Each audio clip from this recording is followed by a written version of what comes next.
Welcome to the Greater St. Louis MGMA January 2022 webinar.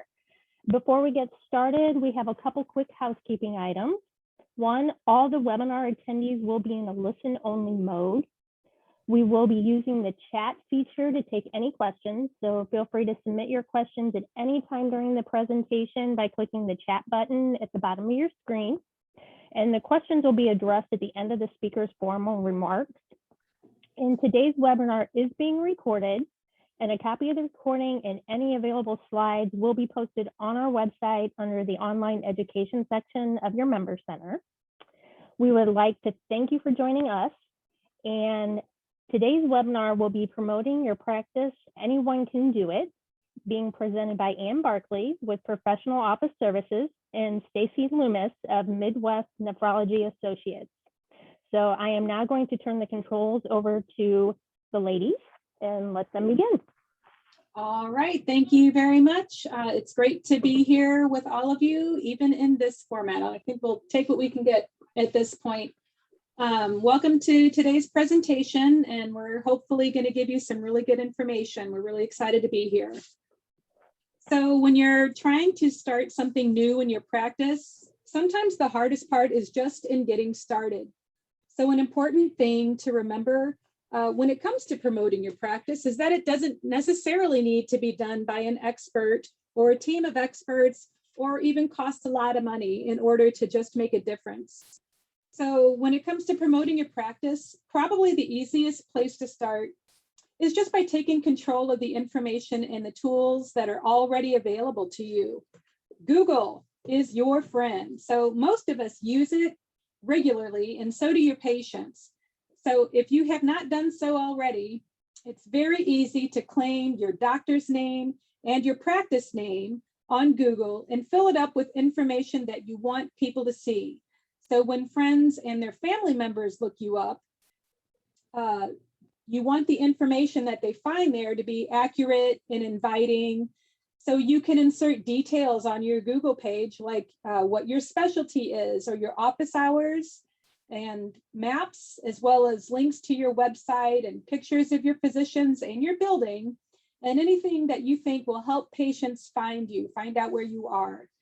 And the great thing about Google, other than that it's free and easy to use, is that you can get reports showing you the number of people that are looking at your pictures or going to your website or making phone calls as a result of having been on your website. Another good way is a Facebook page. So many offices have one, and this is just an easy way to make your practice known to your patients. I know a lot of doctors get friend requests from patients, and they're reluctant to go ahead and accept those, but it's really easy to ask the patient to make a friend request on your practice's page instead.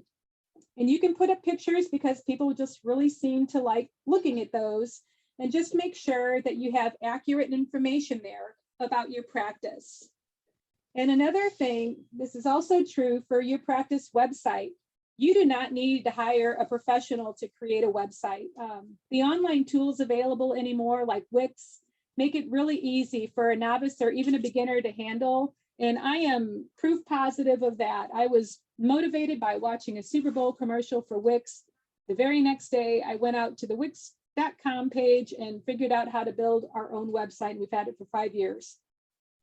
Websites can be updated regularly, and it's a great tool to inform your patients about whatever you want them to know, such as we require masks in our office, or our office is fully vaccinated. You can include physician bios and your location with a map, contact information, and videos of your physicians casually talking about certain aspects of patient care that they're interested in.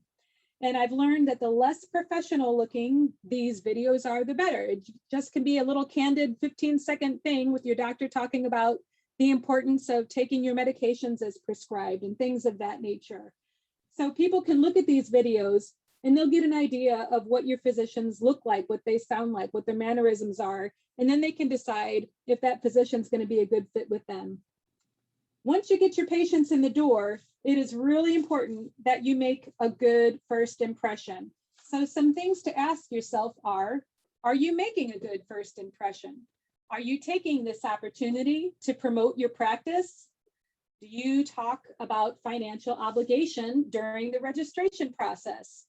Do you give patients an option to register online? And are you asking patients how they want to receive communication from you? So when that new patient walks in the door, you want to welcome that patient to your practice.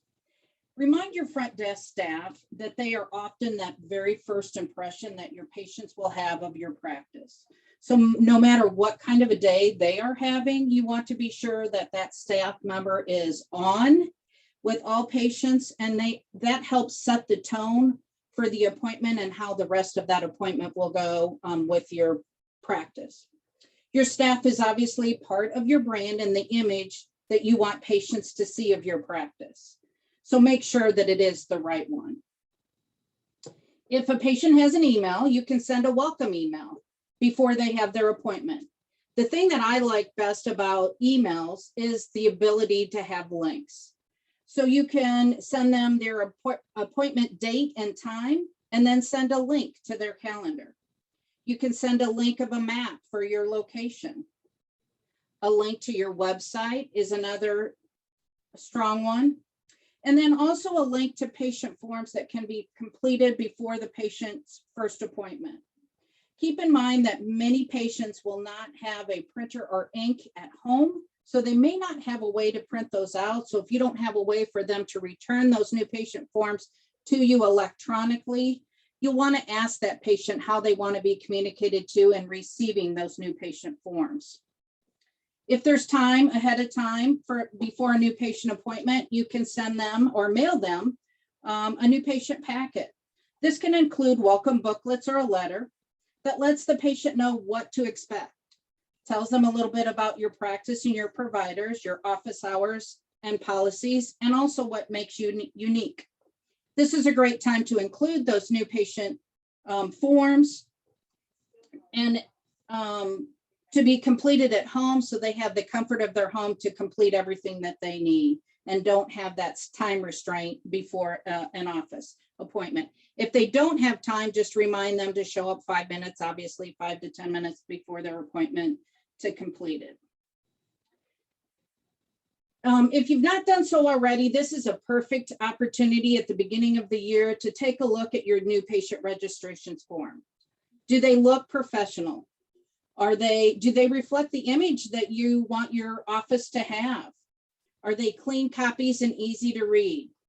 My suggestion is to try filling one out yourself to see if there's enough room on all the lines to complete the information you're asking for, such as a phone number or a cell number. And that way you know what the patient is dealing with. Because the last thing you want is to have a frustrated patient by asking them to complete paperwork that is hard to read or understand as their first impression of your office. Make sure that you include all important information for new patient paperwork. Consent forms are a biggie, as well as financial policies.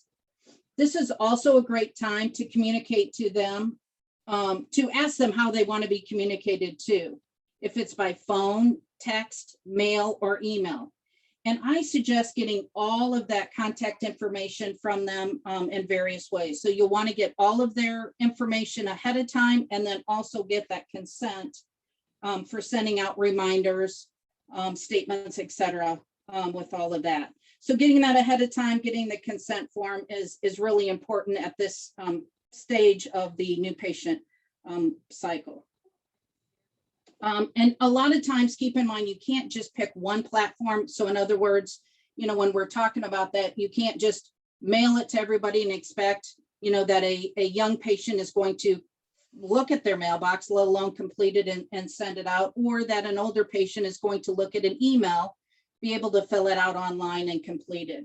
So an important stage in asking patients how they want to deal or how they want to be communicated to. If you let the patient pick the platform they want to be communicated to, the results will follow. Communication is definitely key for patient engagement. So you want to ask them how they want these things sent to them. And another important thing to consider is the signage that you have in your office. Posters or signs are a really easy way to communicate with patients, and these can be at the front desk and tell people about important policies. Although it is important to note that you don't want your whole front desk area to be covered with signs about things that patients should and shouldn't do, because too much is too much. But in the exam room, you have the walls or the back of doors where you can put up flyers and information that patients would like to read while they're waiting for the doctor. Some things about the condition they might be there for, or treatment options. You could tell them about ancillary services that your doctors provide. And you can also include information about your website, about how they can pay their bill. If you have a portal, you can include that information. And all of these things can really further help promote your practice. So pay attention to that. And all of these communication pieces should include your practice name and your logo. Your logo is part of your brand. You should be proud of it. And it should be included in all forms of communication that leave your office, from appointment cards and business cards to patient information forms, patient statements, and then marketing brochures and booklets. You want the patients to think of your office when they see your logo. It's important for you to be the expert for your patients. So branded information about their diagnosis and their treatment is great for, very important for providers to do. You want to make it very simple and in a format that they can understand. And you want those patients to reach out to you with any questions that they have, questions or concerns about their diagnosis or treatment. In this case, you don't want them going to Google, as patients can become very overwhelmed with wrong information if they Google their diagnosis. So make sure that they understand that you care and that your office is the expert when it comes to their diagnosis and their treatment. Patients aren't the only ones we need to be thinking of when it comes to promoting our practice. What about referring physicians? So mine is a specialty practice, and we depend entirely on physician referrals in order to get new patients. So this is an area of real importance for us. And we created a panel card with just a few pictures, my doctor's cell phone numbers, and some bits of information that we are able to hand out to hospitalists and referring providers when my doctors are making rounds at the hospitals. My doctors have loved this. And you think that this might be something you only need to do once, but we've seen that the hospitalist groups change, and it's kind of like a revolving door. So we really do print these things up about every 6 months and hand them out again. So if anybody knows me, they know that I'm really reluctant to spend money on something that I don't think I need to spend money on. So the fact that I'm behind this and we did invest some money to print up these cards tells you how important it is to me and how much value we get from it. So we think it's really important to let referring doctors know what's special about our practice and why they should refer patients to us. Another great example, on this one, they included a map, which can be a very simple map of just your general location. And this is a good time too to look at including a QR code. So QR codes are making a major comeback. A QR code can be a link to your website that can tell them some additional information. In the past, we tried using QR codes and people never used them because they had to have an app and didn't know how to use them. With our whole COVID experience, now we all know how to use a QR code, open up the phone and the camera and use the QR code. They are making a major comeback and a lot of people are using those. And this is a great opportunity to use a QR code to do a link to your website, or even a link to a specific provider. For example, if you're doing a panel card that is for one specific provider, you can have that QR code be a specific link to just that provider on your website. So those QR codes can really be toned down to where you want them to go. Back to the referring physicians, if you want to do more of a referral campaign to physicians, you can do a mailing that can include as many things as you want, such as referral pads, calendars, and an overall very detailed piece about your practice. This can be a lot more detailed than just a panel card if you wanting them to know more specific details.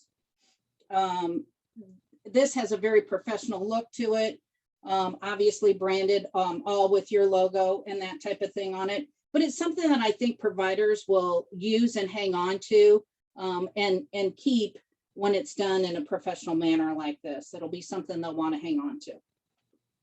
Another important thing to do is to be sure to thank that doctor for their referral, and to be sure that your doctor is sending out their notes to that referring provider so they know what's going on with their patient and can keep up with that. And please remind your staff to be extra kind when other practices are calling to schedule yet another new patient for your doctors. So these referrals really are our bread and butter, and saying a sincere thank you, or please tell doctor, thank you for this referral, it really does go a long way. And it reminds you that we're in the service business and that this is something that we have to be doing. And a handwritten note for them is a really great gesture. You can include a pre-printed card if you want to, if you don't think that your physicians would do a handwritten note, which a lot of them won't, or you can't read their handwriting. You could do a pre-printed note where it just has their signature on it. And these are also great tools to use for referring patients that have referred a patient or a friend to your practice. When you send them a thank you card in the mail, they certainly will remember you again when they want to refer somebody else. And then these note cards you can order with your logo and blank on the inside. And they're great to use in all kinds of ways as well, besides thank yous to patients and staff members or providers. If your staff member has done something great that you want to recognize them for, these little thank you notes are great to use for that as well. We also use those to thank patients for bringing us goodies at Christmas time. So now that you have done all this work to attract patients to your practice, you really do need to make an effort to keep them. Remember your patient demographic when you're deciding on the messages that you're going to send and the platforms with which you'll deliver them.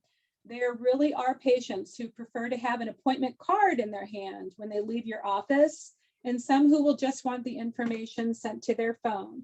So my practice demographic is pretty mature, and they really just love to have things mailed to them, such as the notice that our office has moved to the 3rd floor. So my office moved in June, and we sent postcards out telling 3 months of scheduled patients that we moved.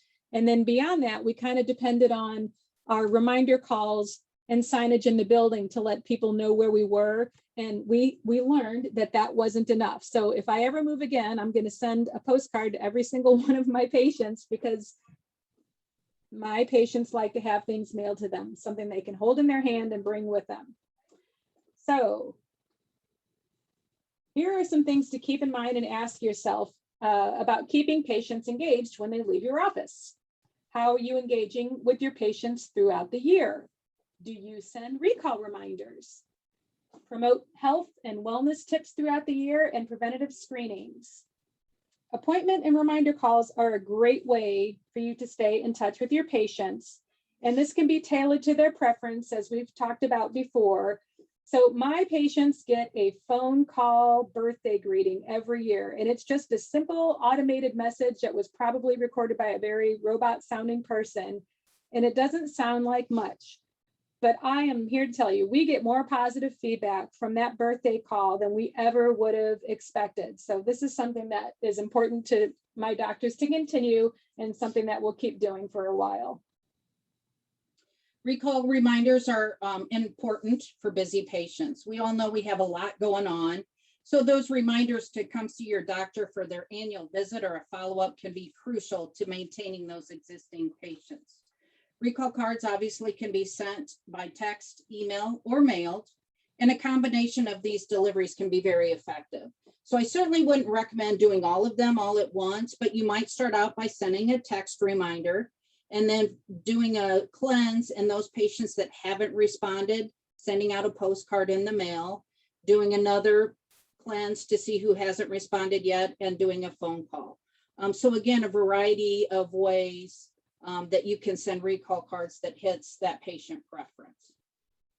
Birthdays are also a great time to touch base and to send a reminder. One of our more popular pieces is a birthday greeting card that also reminds patient about important screenings at each age group.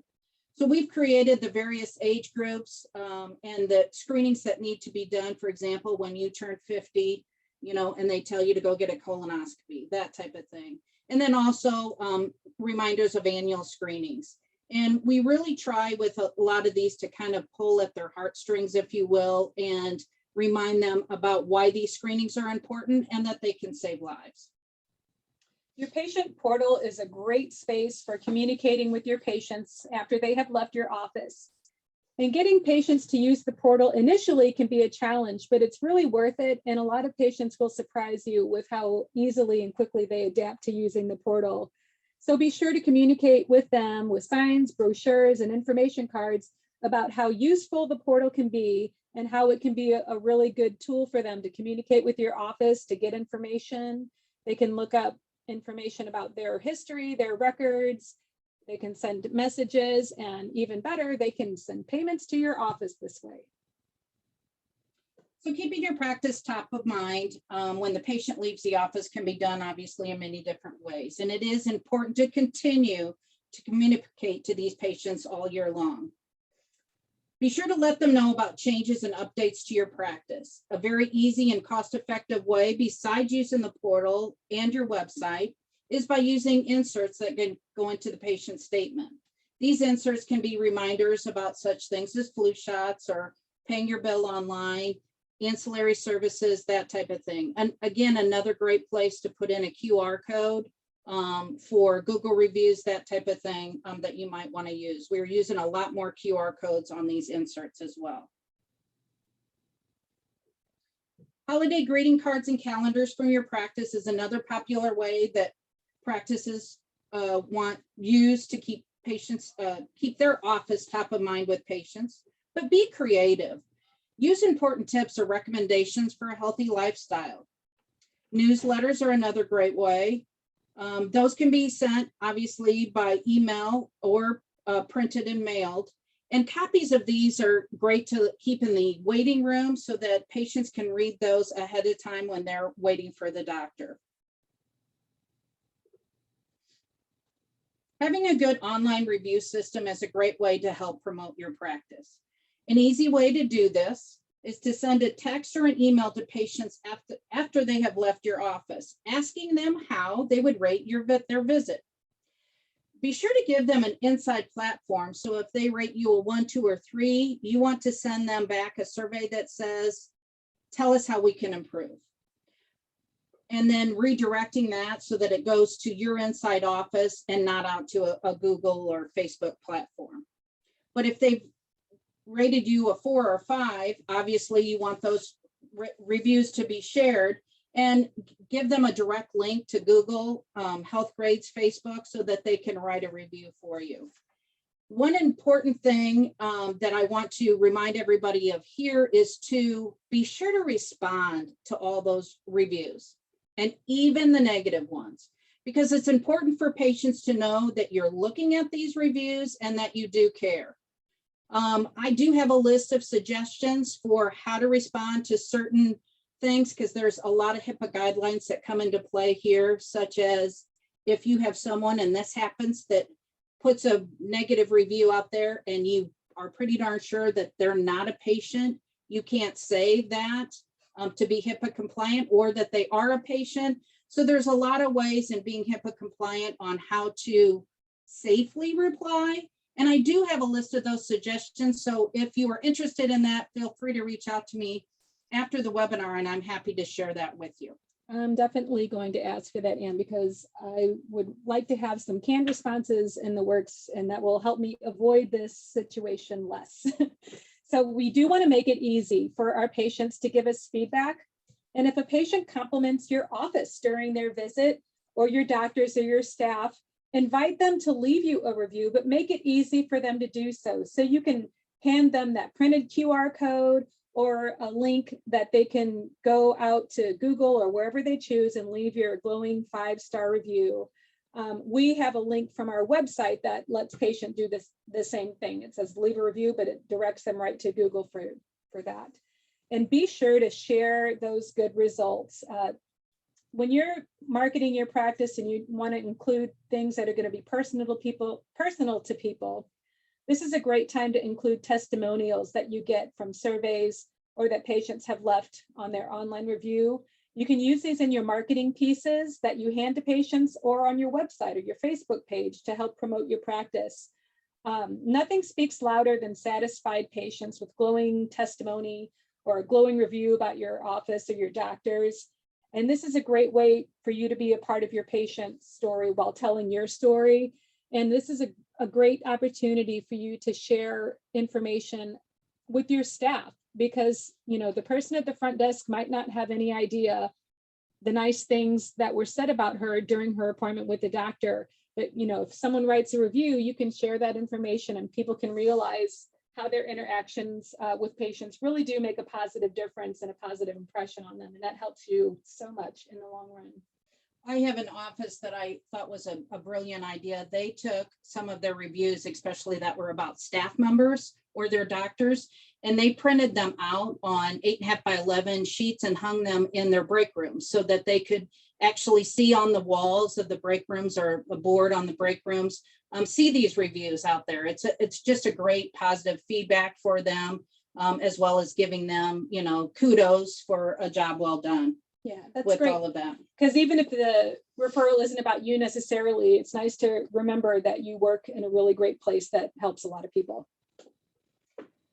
So I know we've thrown a lot at you in a very short period of time. A lot of it is not anything new. It's all information you've known before, but we felt that January 2022 was a good time for you guys to take a look and just do a review of everything in your office, what you're doing to promote your office. So in closing, we ask that you consider your goals for 2022 and then pick one or two of the areas that we covered today and determine what types of changes you want to make to your office, whether you need a refresh or doing something new. And then obviously feel free to reach out to Stacy or any of the office managers in your MGMA network, as well as any of your business partners such as POS, because we all want to see you succeed. Thanks everyone for your attention. Start small and then we'll see if there's any questions that we can help you with. Okay, that was great. We will now open for questions. So you can utilize the chat button at the bottom of your screen. And I will go ahead and read those to our presenters and they can respond. I do have one. It kind of coincides, Anne, with the information on how to respond to the reviews. But it is asking, do most providers on the call have an active Facebook site, and how do you monitor for the haters? So I'm not sure, is that something you could give us a little bit of insight and then maybe they can contact you, or? I would say that the responses to Facebook would be very similar to the responses for the online reviews. And basically, and just keeping it very general, very generic, because again, you can't say anything too much to unfortunately, to let people know that they are or are not a patient there. So just keeping them in general. And I think I'll be happy to share that with everybody afterwards, because I think some of those responses you can take and then obviously reflect back to even a Facebook page as well. Okay. Is it something that maybe we can place on our website? Absolutely. Also? Yep. Okay. Yep. So I'll attach that along with the video. Okay. Okay. And then if they still want to reach out with you, go for it. Sure. While I do have an individual that did not have a question, they did want to say that you guys did a great job in your presentation. Well, thank you. So I have a couple of those. So, so yeah, let's see. Yeah, I can give it a, just a minute or so to see if anybody does have a question that pops up.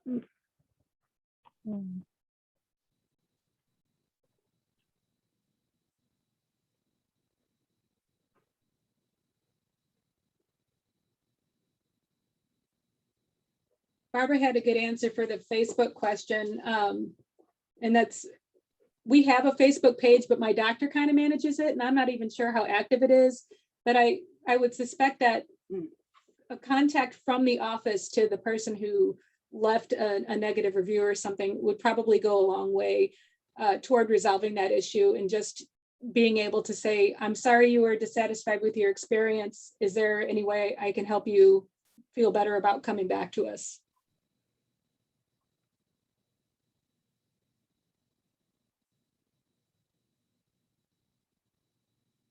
Yes, Barbara did say that they are very careful about responding directly on Facebook. Right. So reaching Probably out best to the handled with a- individual. Yeah, it's probably best handled with an individual call. And then regarding Facebook, is it possible that they take the conversation offline as they try not to engage on Facebook? So I think what they're saying is, can you like totally remove it from Facebook and respond a different way? Like, Yeah, I think you could probably do it in Messenger, because everybody that you're on Facebook with, you also have Messenger, and Messenger is a way to communicate directly to that yeah, person. but as someone had said, even a private chat can be screenshotted. Right, correct. So Again, you need to be very careful on how you respond, and basically making it not being too defensive, but making it a very generic as possible response of understanding your concern or complaint, and please contact our office to discuss. Making it very generic and almost not responding to acknowledge or to agree or disagree, but basically, even thank you for the feedback, but call our office directs so we can discuss further. I mean, again, people are looking at those, so people just want to know. Everybody knows you're not going to satisfy 100% of the people all the time. We all know that. We're in the public world of less and less people being satisfied. But the big thing there is just so that people know you are responding and acknowledging that you have received a negative feedback, and that you're aware of it, not ignoring it. okay, so one of our health law lawyers that's on the webinar said to not respond on Facebook or your website. So we're kind of just echoing the same things. Sometimes the individual will also remove the review themselves. So if you have satisfied them, or rectified the situation, they will remove it. Yeah, all you can do is ask, and all they can say is no, but it's worth a shot. Another question, do patient responses in Facebook, Google automatically give approval for the practice to use the feedback the patient provides on the websites or et cetera? Well, that's something I honestly don't know the answer to, but if I were to use a comment, I would de-identify it.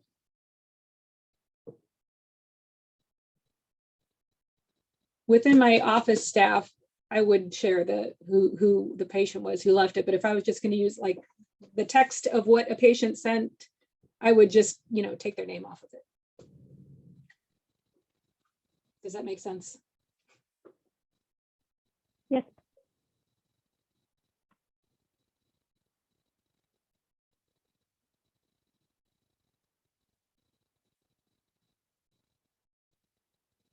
Okay.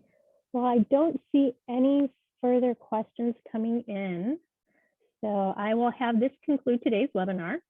And I would like to thank everybody for attending, and a huge thank you to Anne Barkley from Professional Office Services and Stacy from, I just drew a blank, sorry, from Midwest Nephrology Associates.